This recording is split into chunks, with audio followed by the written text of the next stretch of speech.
Ever wonder how your email knows what's spam and what's important? Or how Netflix seems to know exactly what show to recommend next? Welcome back to Knowledge Academy's YouTube channel. Today, we're pulling back the curtain on one of the powerful algorithms behind these decisions, Naïve Bayes. In this video, we will break down exactly how this algorithm works, why it's surprisingly simple, and how you can use it to solve real-world problems. Whether you're just starting in machine learning or brushing up on your skills, this tutorial is for you. Let's dive in. We are exploring an essential machine learning algorithm that's widely used in classification tasks, whether it's building a spam filter, a sentiment analysis tool, or a recommendation system. Naïve Bayes is a great go-to solution. Let's first understand what it is.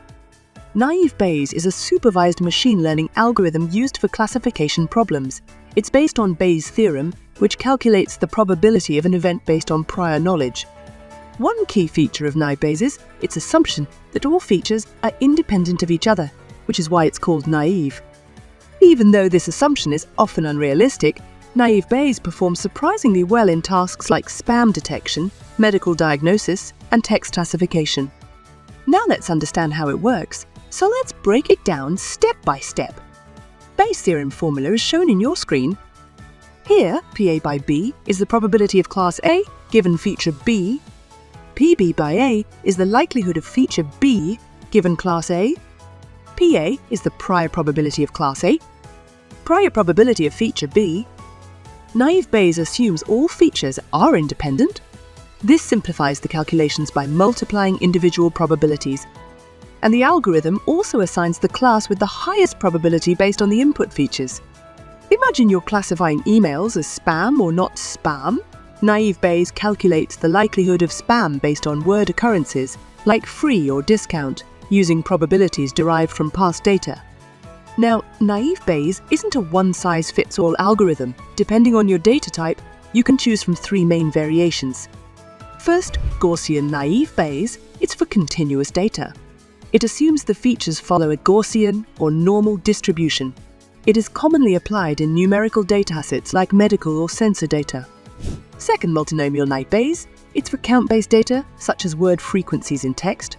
It is ideal for text classification tasks, including spam detection, document categorization, and sentiment analysis.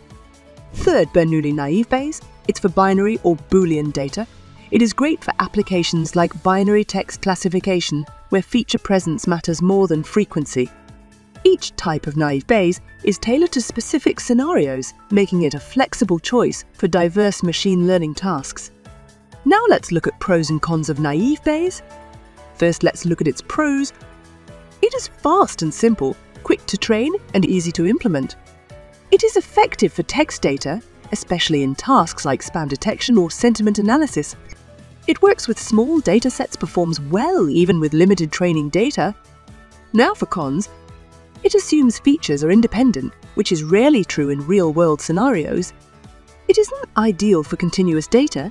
Gaussian Naïve Bayes helps, but other algorithms like SVMs or logistic regression often perform better. So, that's an introduction to Naïve Bayes classification, but we're not stopping here. In the next part, we'll dive deeper into the different types of Naïve Bayes, implement it step by step in Python, and analyze its strengths and limitations with a real-world example.